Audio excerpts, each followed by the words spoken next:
Now at 10, the Joplin City Council votes on bringing in a cybersecurity firm to prevent future security incidents. Plus, a former Neosho teacher resigns after he says he was discriminated against for having a pride flag in the classroom. And we'll look at the local impact of an at-home COVID-19 test shortage.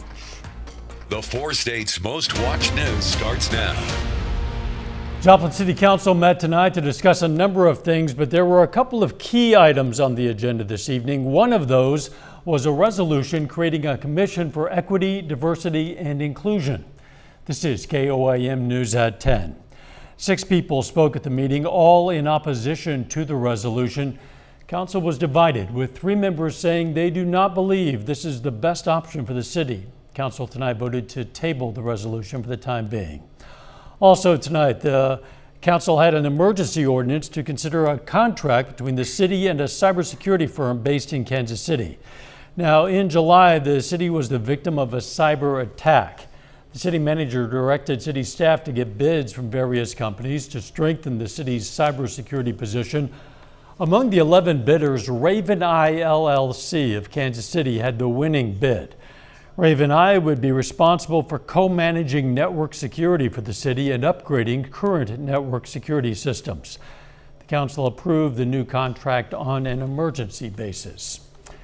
An openly gay teacher has resigned from the Neosho School District after being asked to sign a letter promising to not talk about his sexuality. KOAM's Bronte Sorotsky has that story. John Wallace was looking forward to his first year teaching at Neosho Junior High School and wanted to make his classroom an inclusive space for all of his students. After asking school administration if he could display a pride flag and sign saying "In this classroom, all are welcome," he says he was advised not to. But I ultimately decided to put the signs up above my whiteboard, and I had a small pride flag on my bookshelf. When parents found out, they complained to the school superintendent, and Wallace was advised to sign a letter stating he would take down the pride flag and the sign in the classroom. I was asked to sign a letter that said I would not talk about human sexuality or my sexual preference in the classroom. It was a representation that my classroom is a safe place for students. That was the last straw. He turned in his resignation the following morning. For this to happen was already upsetting enough because I have seen how this community responds to things like that. But I thought we had been able to move past this. The news was hard for many. One of Wallace's students was a member of the LGBTQ community. Her mother says she was excited to finally have someone to relate to. She's devastated.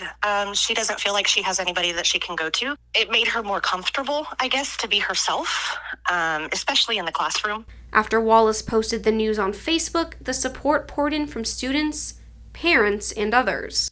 Teacher, and I feel really bad that he was treated that way because he was always welcoming and he would do anything for anybody, even if it was a million steps out of his way.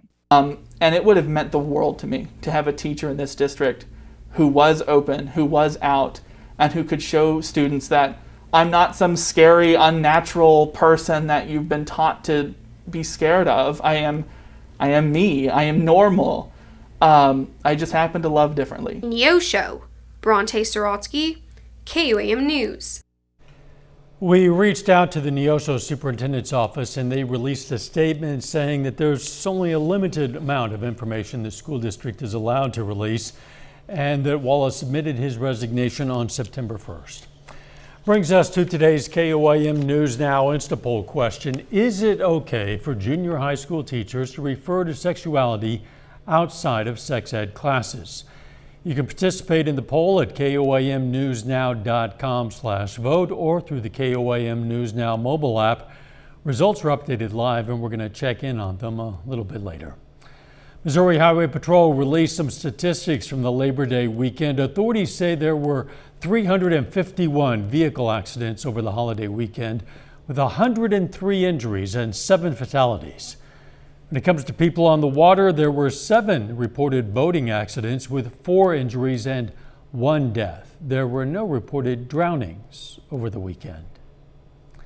Nick Kelly joins us now with a first look at the weather. Nick. Well, it started out as a quiet Tuesday. Dow actually ended up with some isolated, strong, even severe storms, especially out on the Kansas side. But most of the storms, don't know what happened there. But I want to continue on while I address this issue. But we have seen temperatures go from the upper 60s, I believe, this morning. There we go. That's what I wanted to show.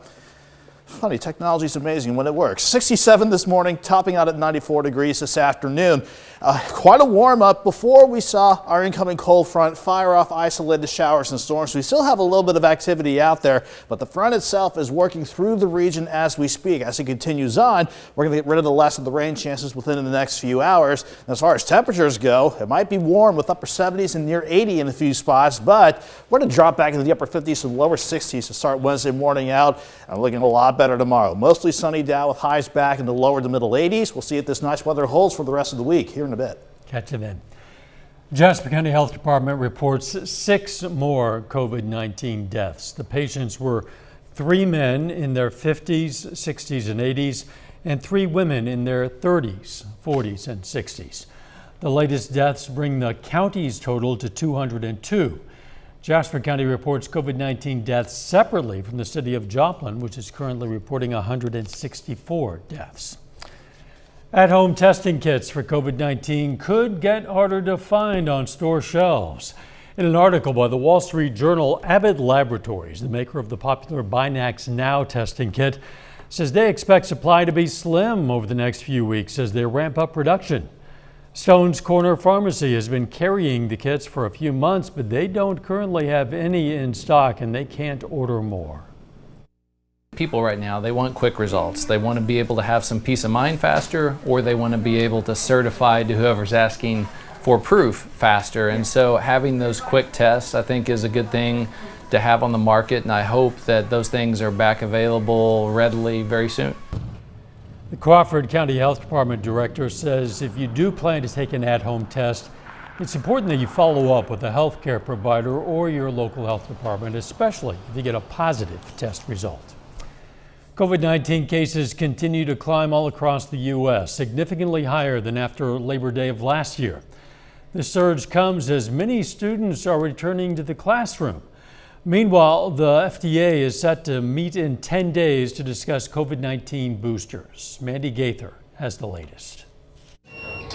In the war against COVID-19, it's another grim milestone. More than 40 million cases in the U.S. since the pandemic began. Over 4 million of those in the last month. We got here in part because we have the Delta variant. COVID-19 cases are more than 300 times higher than Labor Day of last year, according to data from Johns Hopkins University, leading to overcrowded hospitals and a rise in infections in children, especially concerning as many students are returning to their classrooms. We've got to get the school system masked, in addition to surrounding the children with vaccinated people.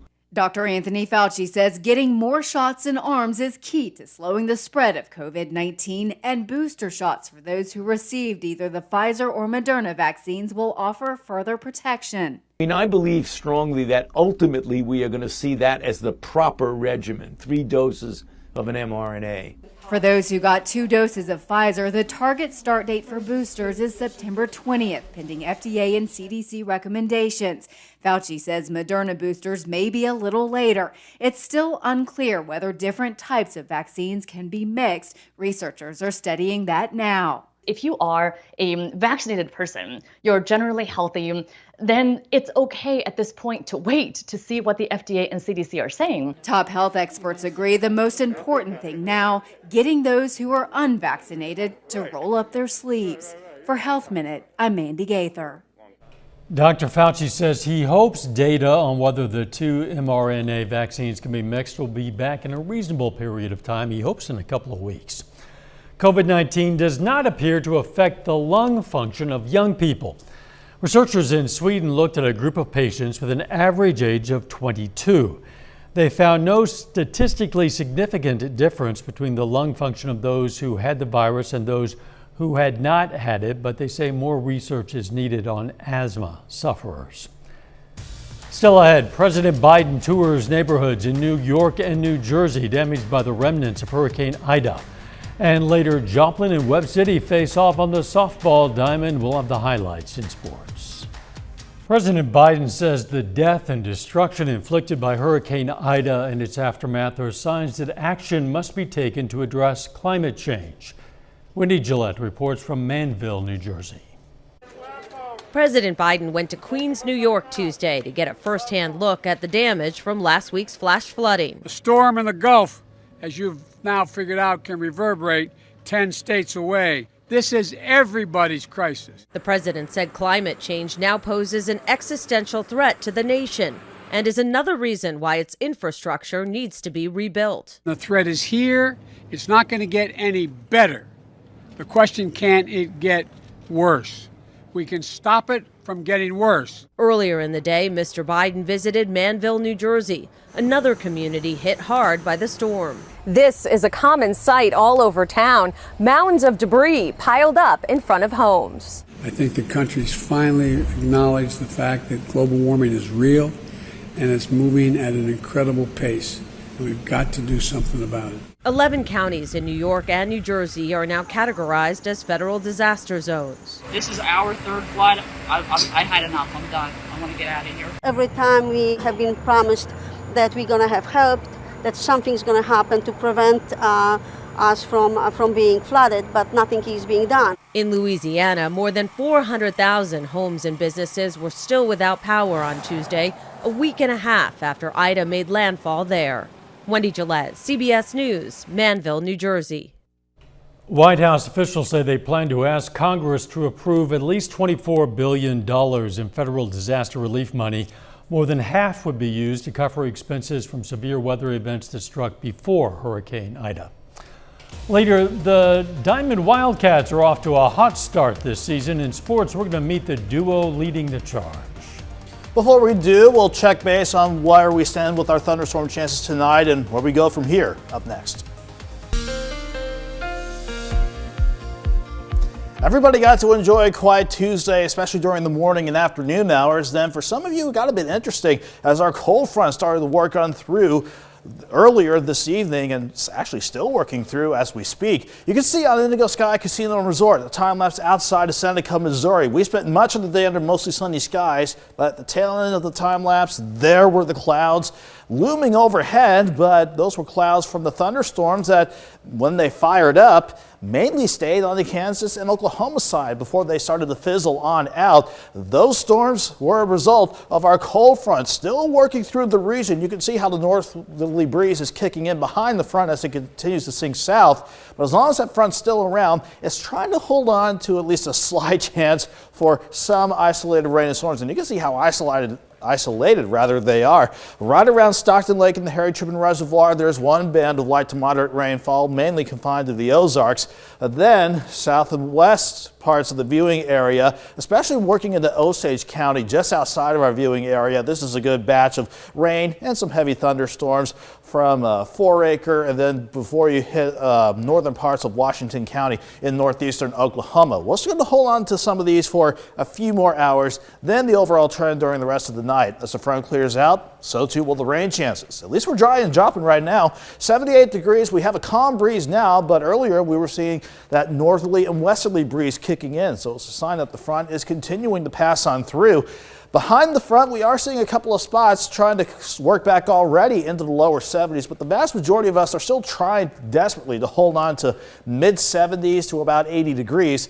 But the cold front is going to win this battle out, because as it continues on through, not only will it sink the rest of the thunderstorm chances off to our south, that's going to allow high pressure to build in for tomorrow and bring in some milder, drier air. Fortunately, we didn't have to deal with any big severe weather concerns. That was confined to the Great Lakes region today. Along with the incoming high pressure at the surface, we're going to be on the cooler side of the jet for tomorrow and for Thursday before we see the upper ridge out west try to change things up as we get into the weekend. So the future track doing a good job picking up on just the random isolated showers and storms that are trying to hold on, but you can see how as we go through the overnight, those chances don't last very long. We will certainly have them out of here by the time the morning drive gets underway. Look at where temperatures are for the morning drive. Upper 50s to lower 60s. We'll certainly take it. With drier air in place, mostly sunny skies again and a light breeze. We will see temperatures warm up quickly, but we're still looking good for tomorrow afternoon. 61 in the morning for a good number of you, 79 by noon, and pushing afternoon highs to about 84. And then let's enjoy that light north breeze at 5 to 10 miles per hour. The same conditions will send us back into the upper 50s for Thursday morning, and then right back to about 86 degrees for Thursday. So Thursday's looking good, as long as we're still on the cooler side of the jet. Before the upper ridge can start building back in, though, and push us back onto the hotter side of the jet, there might be a weak wave that could give us a random shower or storm Friday early in the day. I still think we're looking good for Friday night football, but note how that upper ridge wants to start building back in. It doesn't want to bring much in the way of humidity, but it will bring some late summer heat back into play. Let's go 84 tomorrow, 86 Thursday, with lows Thursday morning in the upper 50s. We'll enjoy that Dow before we head back near 90 on Friday, 96 on Saturday, and generally staying in the lower to middle 90s early next week. Yeah, highs in the 80s for the next couple of days. That looks great. And a couple nights in the 50s. That sounds good too. Thanks, Nick. Joplin's Arvest Bank is honoring teachers through its We Love Teachers campaign, and they're looking for nominees. The campaign awards 154 teachers with $500 gifts. It's a total of $77,000 in prize money. Over the campaign's 5-year history, they've doled out more than $245,000. The money is spent on classroom needs for public school teachers. Now, to nominate a teacher, just go to the Arvest Bank Facebook page and look for the We Love Teachers post between September 13th and 19th. Coming up in sports, the Webb City softball team opens league play against Joplin. Plus, the Diamond Wildcats are off to their best start in 5 years. Jacob Leonard has details on the team's hot start next. Well, the Webb City Cardinals are 5-2 to begin the softball season. Now, the Cardinals open up COC play this evening with a home game against the Joplin Eagles.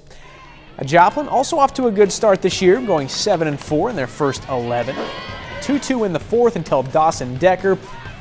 Perfect squeeze bunt there. That scores Kaylin Gilbert, and it starts a huge inning for Webb City. Moments later, Peyton Hawkins with the bases loaded yanks it into left. Ground rule double scores 2. At that point, Cardinals up 5-2, but they would get more in the fourth.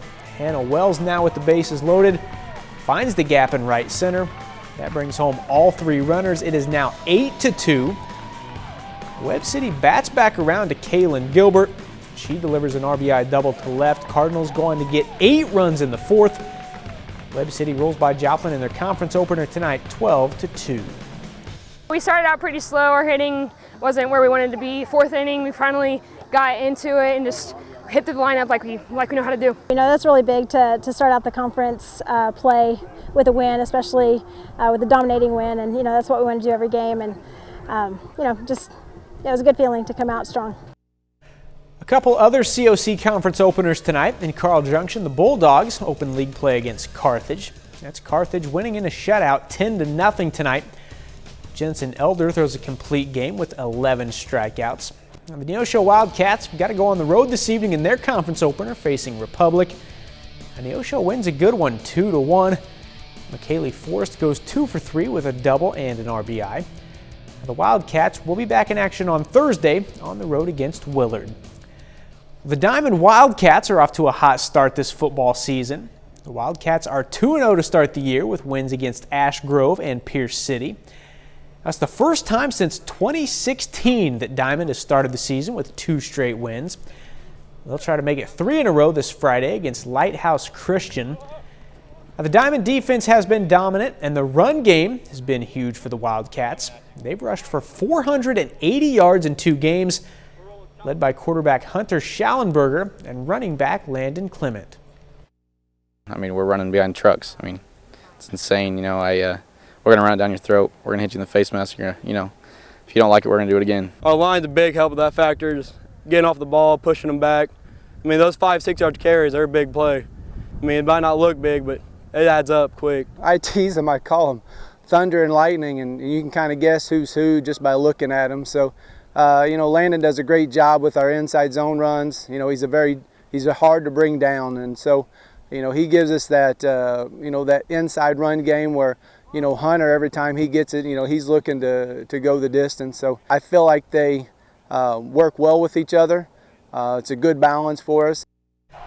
The Pittsburgh State Gorillas are back in the national rankings. Pitt State's number 23 in this week's AFCA Division II poll released this afternoon.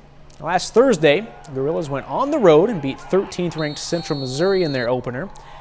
This Saturday is the Gorillas' home opener, hosting Nebraska Kearney at 7 p.m.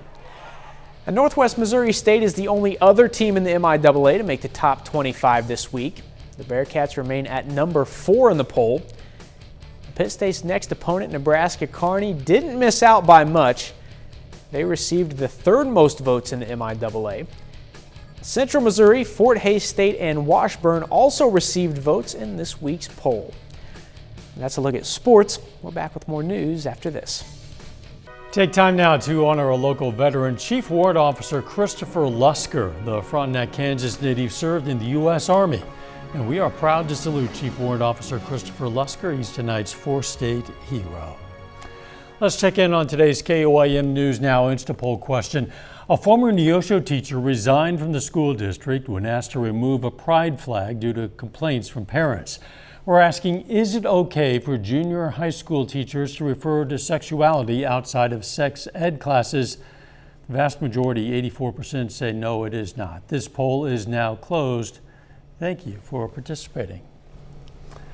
Bit of a change coming in the weather, cooling off some. Yeah, that front continues to push on through. We'll get the last of the rain chances out of here overnight. Drop us into the upper 50s to lower 60s tomorrow morning. And looking better for tomorrow. Mostly sunny, dry from start to finish. Highs around 84. Jacob Linder, you promised me a mind-boggling final sports game. Promise us both. It's great. Diamond football has given up 18 points to get total against Ash Grove and Pierce City in their first 2 games. They played the same 2 teams in the first 2 games last year, gave up 95. Wow. Huge improvement, 95 to 18. My mind is boggled. Good. Thanks for joining us. Don't forget our morning show, and let's make it a great tomorrow.